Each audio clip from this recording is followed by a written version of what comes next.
9월은 천고마비가 아니라 애플의 계절이지. 안녕하세요. 액땡인듯의 성진입니다. 제가 한 달 이상을 좀 쉬게 됐었어요. 어쩔 수 없이. 제가 학교 때문에 자취방도 구하러 다녔었고, 그리고 자취방 청소도 하고 있었는데, 그리고 지금 이사를 와서 제가 그 인터넷이 설치가 안 돼서, 그것 때문에 조금 시간이 좀 지체돼서 영상을 못 올리고 있었어요. 그러다 보니까 지금 오늘 같은 경우에는 제가 9월 이벤트 정리를 해드릴 거고요. 아마 다음 주 금요일쯤에 이제 아이폰이 출시가 되니까 그때 뭐 애플 이벤트에서 나왔던 것들을 개봉하고 리뷰해 보려고 합니다. 이번 9월 이벤트의 첫 번째 제품이죠. 애플워치입니다. 이번 애플워치 같은 경우엔 전작의 스테인리스 소재 모델이 단종이 되었고요. 이번에는 티타늄 모델이 소재가 적용이 됐습니다. 그러다 보니까 스테인리스 소재 대비 20% 가까이 가벼워졌고요. 그리고 42mm와 46mm 모델로 나옵니다. 그리고 이번에는 스테인리스 스틸에 있던 블랙, 즉 유광 블랙이 이번에는 알루미늄에서 유광 블랙을 냈습니다. 그러다 보니까 조금은 고급스럽다는 느낌이 확실히 들고요. 두 번째는 와, 스크래치 많이 나겠다라는 생각이 너무 많이 들더라고요. 그 외에도 무광의 로즈 골드 색상, 그리고 무광의 실버 색상이 있습니다. 그리고 이번에 S10 칩셋은 뉴럴코 4코어로 온디바이스 AI인 애플 인텔리전스가 들어가지만 당연히 한국은 서비스 불가입니다. 아직 한국어로 안 됩니다. 그러다 보니까 쓸 수가 없죠. 이건 좀 아쉽긴 해요. 하지만 이번에는 수면 보호 측정을 할 수 있습니다. 근데 이게 원래 갤럭시 워치에서는 3일에서 4일 정도의 기록을 보관할 수 있었는데요. 하지만 이번 애플워치 같은 경우에는 30일까지 보관이 가능하다고 합니다. 그렇기 때문에 애플워치를 끼고 자시는 분들은 측정을 하실 수 있습니다. 물론 저는 시계를 끼고 자진 않아요. 그러다 보니까 저 같은 경우에는 안 쓸 것 같은데, 그래도 이거는 다이버 분들이 되게 좋아하실 거예요.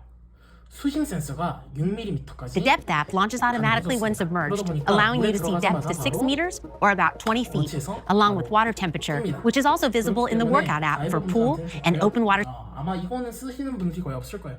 바로 그냥 수심 센서가 작동을 합니다. 그렇기 때문에 다이버 분들한테는 환영할 일이고요. 그리고 디스플레이가 또 달라졌는데요. 이 애플 최초의 앵글 OLED 디스플레이가 들어갑니다. 그렇기 때문에 밝기도 많이 늘었을 뿐더러, 그리고 비스듬히 볼 때도 최소 40% 높아졌습니다. 제가 봤을 때는 이걸로 확실히 우리가 안 쓸 때 있잖아요. 상시 AOD 모드 들어갔을 때도 확실히 훨씬 더 효율을 많이 볼 것 같아요. 보니까 이게 전작에 비해서 전작은 그냥 LTPO OLED 디스플레이였다면 이번 OLED 앵글 디스플레이 같은 경우에는 상시 표시가 가능해졌습니다. 원래도 상시 기능은 있었는데 이게 훨씬 더 자연스럽고 훨씬 더 좋게 됐다라는 것 같아요. 그리고 또 한 가지, 이건 정말 대단한 거예요. 이 외부 스피커로 이제 음악이나 팟캐스트를 틀 수 있어요. 원래도 울트라돈 스피커가 있었어요. 근데 저는 한 번도 안 들어봤는데 이게 최초라고 하더라고요. 일반 라인업에는 울트라는 원래 됐었고, 그러다 보니까 이 나이 찾기나 이제 내년 봄부터 이제 나이 찾기가 완벽하게 활성화가 된다고 하니까요. 좀 반가운 소식이기도 하고, 이거는 좀 기분 나쁘기도 하죠. 굳이 원래 내줬으면 더 좋았을 건데 이제 내년 봄부터 된다고 하니까 좀 좋은 기분 반, 안 좋은 기분 반인 것 같아요.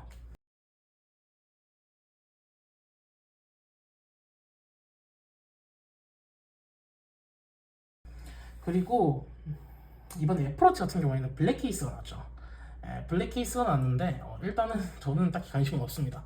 애플워치를 써봤는 것뿐만 아니라 울트라까지 써봤지만 무거워요. 기본적으로 저한테는 좀 안 맞더라고요. 좋긴 좋은데, 하지만 이번에 울트라 같은 경우에는 저번까지 없었던 드디어 에르메스 루프가 생겼습니다. 에르메스 에디션이 드디어 생겼죠. 그리고 또 이번에는 밀레니즈 루프까지 들어가는데요. 밀레니즈 루프 같은 경우에는 가격이 조금 더 비싸더라고요. 그래서 저는 이번에 울트라를 절대 안 건들 생각입니다.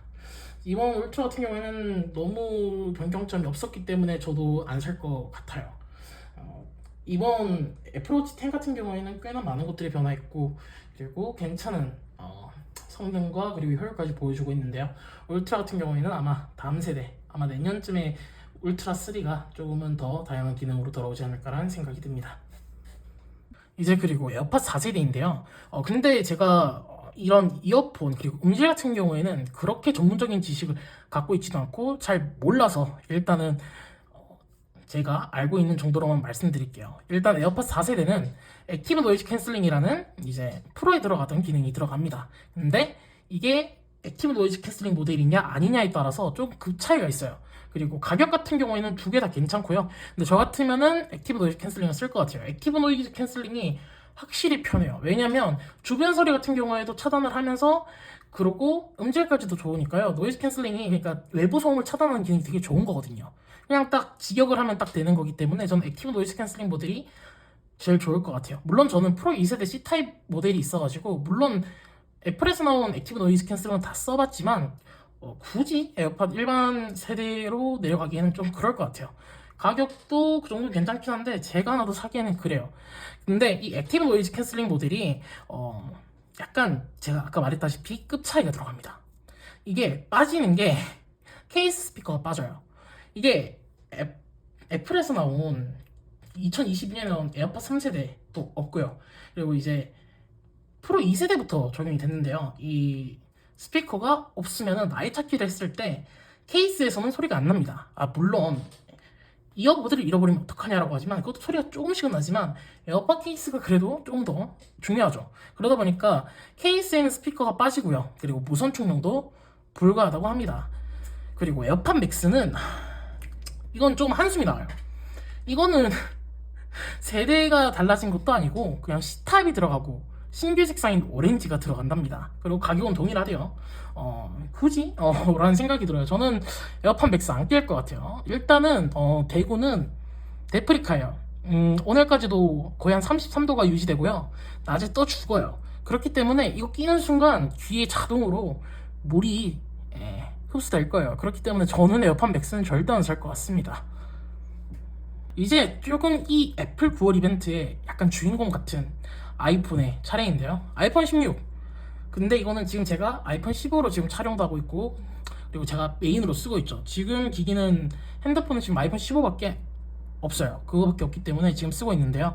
이 아이폰 16 같은 경우는 이번엔 저는 조금 놀랐어요. 색상들이 조금 난해해졌다? 그래도 저는 마린 색상은 생각외로 예쁘더라고요. 뭐 핑크도 뭐 나쁘지 않았는데 너무 진해서 조금 부담스럽다라는 느낌은 조금 있었어요.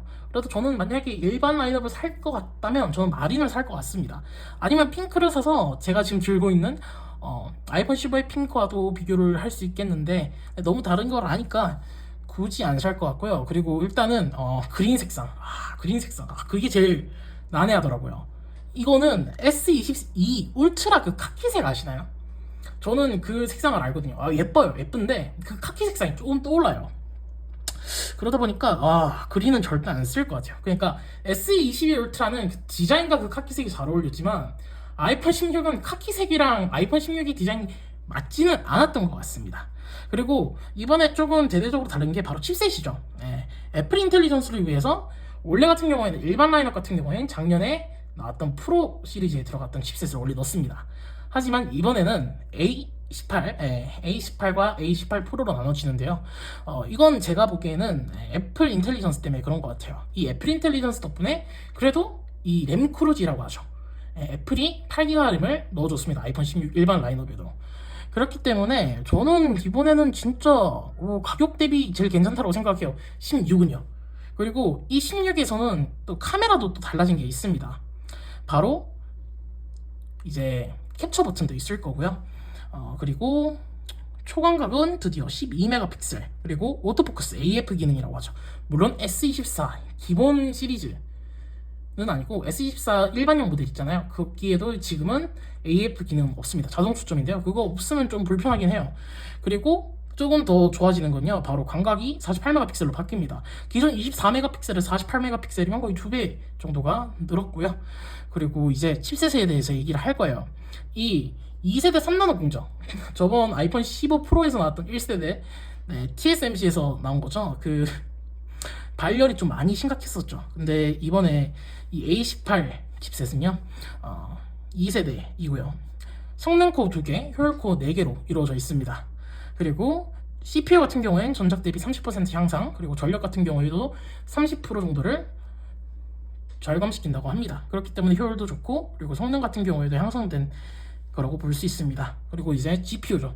GPU가 조금 더 게임에는 훨씬 더 좋은 거니까요. 이 GPU 같은 경우에는 5코어 칩셋입니다. 18%와 18은 칩셋에서 코어 1개의 차이입니다. 그렇기 때문에 확실히 성능에서는 프로가 좀 더 좋겠죠. 이 GPU 같은 경우에는 전작 대비 40%, 그리고 열 처리도 신경 썼고요. 그리고 이제 GPU가 많이 좋아졌죠. 왜냐면 전작 칩셋을 넣는 것보다는, 그러니까 신형 칩셋이 들어가면, 그러니까 열 처리뿐만 아니라 효율이 제가 아까 말했다시피 30% 정도 절감을 합니다. 그렇기 때문에 핸드폰도 발열이 훨씬 더 좋고요. 그러다 보니까 이번에는 진짜 일반 라인업은 125만원 치고는 드디어 들어갈 게 다 들어간 것 같지만 120Hz가 없죠. 120Hz, 그러니까 1초에 120번 깜빡이지 않죠. 저도 지금 아이폰 15를 쓰지만 그 정도까지 억체감은 아닌데요. 있으면 좋습니다. 왜냐면 24에는 또 120Hz가 있잖아요. 그 차이인 것 같고요. 그리고 저는 플러스 모델은 되도록이면 사지 마세요. 저는 이번에 학교 다니면서 처음으로 플러스 쓰는 사람을 봤어요. 제가 살면서 플러스 모델 들어간 건 전 처음 봤습니다. 그러다 보니까 솔직히 판매량이 안 좋죠, 플러스는. 그리고 굳이 플러스를 사야 될 이유가 없습니다, 그 가격이면. 그리고 지금 무게 같은 경우에도 좀 달라졌는데요. 무게 같은 경우에는 플러스는 2g 정도 감량을 했고요. 좀 어이가 없어요. 굳이 2g? 그리고 일반 모델 같은 경우에는 1g 정도 감량을 했습니다. 그리고 와이파이 6가 아니라 와이파이 7이 들어갑니다. 그러니까 와이파이 세대가 더 좋은 게 들어갔던 거예요. 그리고 카메라, 아까 제가 말했지만 카메라 같은 경우에는 제가 좀 중요하게 본 부분이죠. 이게 4K 60프레임이 됩니다. 그리고 심지어 돌비 촬영까지도 가능하다고 합니다. 그렇기 때문에 저는 이번에 아이폰 16은 진짜 괜찮다. 색상 빼고는, 색상이 좀 부담스러운 거 빼고는 진짜 조금 엄청나게 다이나믹은 아니지만 많이 바뀌었다라는 생각이 들었습니다. 네, 이제 아이폰 16 프로, 16 프로 맥스에 대해서 얘기할 건데요. 둘 다 0.2인치씩 커졌습니다. 그리고 지금 베젤이 가장 얇아요. 그렇기 때문에 지금 갤럭시 S25 울트라 같은 경우에도 베젤을 줄인다고 정말 열심히 한다는 소리가 들립니다. 그리고 이번 올해에는 조금 말이 많았었죠. 뭐 똥색 골드가 나온다, 뭐 로즈 골드가 나온다, 많은 얘기가 있었지만 데저트 티타늄이라는 색상이 출시가 됐어요. 저도 영상으로 봤는데 로즈 골드 느낌도 나고, 이게 그 빛에 따라서, 빛의 각도에 따라서 색상이 좀 달라지는 걸 볼 수 있습니다. 그리고 이번에는 작년에, 왜냐면 A70 프로가 발열이 너무 심했죠. 저도 그거는 처음에 쓸 때는 몰랐어요, 개봉기 찍을 때는. 근데 리뷰하는 과정까지 있었을 때 쓰면서 발열을 좀 많이 느꼈습니다. 그러다 보니까 이런 불만이 한두 개가 아니었죠. 그때 강제적으로 애플이 스로틀을 걸다가 뭐 벌금도 냈죠. 그리고 이제 소송도 많이 들어왔었기 때문에 이번에는 열 처리를 극대화했다고 합니다. 그리고 프로 라인업 같은 경우에는 배터리 효율이 3시간 정도 더 길어졌다고 해요. 그리고 얘도 똑같이 2세대 3나노 칩셋이 들어갑니다. 그리고 이제는 촉 광각까지도 48메가픽셀로 업그레이드가 됐고요. 마원 같은 경우에는 일반 프로에도 테트라 프리즘인 마원 12메가픽셀이 들어갔습니다. 그리고 이번에는 4K 120프레임까지, 그리고 오디오도 업그레이드가 됐다고 해요. 이거는 저도 오디오는 잘 모르기 때문에 하여튼 엄청 좋아졌대요. 그러니까 전문가들이 쓰기에도 좋아졌고, 그러니까 외부 소음을 걸러주는 그런 기능까지도 들어갔다고 하니까요. 만약에 제가 쓸 수 있으면 그것도 리뷰 혹은 사용기에서 조금 자세히 다뤄드릴게요. 그리고 이번에는 좀 업그레이드라기보다는 조금 마이너 업그레이드 같은 느낌? 이번에는 16이 되게 일반 라인업이 확실히 좀 대대적인 업그레이드가 이루어졌다면 프로 같은 경우에는 마이너 업그레이드죠. 충분히 원래 있었던 좋은 폰이지만 개선된 핸드폰이라고 밖에 못 볼 것 같아요. 그러다 보니까 제가 보기에는 화면을 늘린 것이 아닐까라는 생각이 듭니다. 그리고 무게가 좀 무거워졌어요. 이거는 조금 저도 좀 이 정도까지 무거워졌나라는 생각이 드는데, 일단 프로가 12g 정도 무거워졌고요. 프로 맥스가 6g 정도 가벼워졌답니다. 그래서 프로는 199g, 그리고 이제 프로 맥스가 221g에서 228g, 227g 정도 나온다고 해요. 그리고 가격은 동결인데 솔직히 말해서 256을 190에 받는 건 좀 아니지 않나라는 생각이 들어요. 그러니까 190만 원은 좀 에바다라는 생각이고요. 그리고 이번에는 프로 같은 경우에는 128기가부터 전작이랑 가격 동결입니다. 155만 원부터라고 합니다. 좀 어이가 없죠. 굳이 지금 이 2024년에 128g, 128기가, 256기가를 그 가격에 파니까 제가 좀 어이가 없죠. 예, 삼성 같은 경우에는 기본 256입니다. 걔네들은 뭐 사전 예약하면 옛날에는 더블 스토리지도 해줬었는데 요즘 그거 안 해주니까 조금은 섭섭하다라는 생각이 들어요. 그러니까 해주다가 안 해주니까 우리도 열받는 거지. 좀 그런 것 좀 삼성도 좀 케어를 해주시면은 감사할 것 같고요. 그리고 저는 아마 9월 13일 오후 9시 사전 예약을 할 것 같아요. 이번에는 좀 제가 말했다시피 1차 출시국이 확정이 됐습니다. 제가 혈연, 저희 사촌 누나가 제가 좀 약간 미안한 거예요, 물어보긴. 그래서 한번 물어봤죠. 그래서 한 전날, 전전날 이때쯤에 물어보니까 9월 13일 오후 9시에 사전 예약을 한다고 하고요. 그리고 이번에는 홈페이지까지도 완벽하게 떴습니다. 그리고 20일부터 개통이 시작되고요. 저는 골드가 아니라 데저트 티타늄이구나. 데저트 티타늄 256기가 프로를 살지 프로 맥스를 살지 아직 결정을 못했고요. 아마 그렇게 예약을 할 것 같아요. 그리고 워치는 일단 지금 사전 예약을 해놨는데 어떻게 될지 몰라서 일단은 잘 모르겠어요. 아니면은 제가 아이폰 16 한 대, 아이폰 16 프로 모델 한 대 이렇게 들고 올 수도 있으니까요. 구독 잊지 마시고요. 이제 190명까지 1명 남았습니다. 이제 200명까지 11명 남았고요. 500명까지 화이팅 해야 되고요. 여러분들 그리고 영상도 많이 봐주시면 감사하겠습니다. 이상 앱등인듯의 성진이었습니다.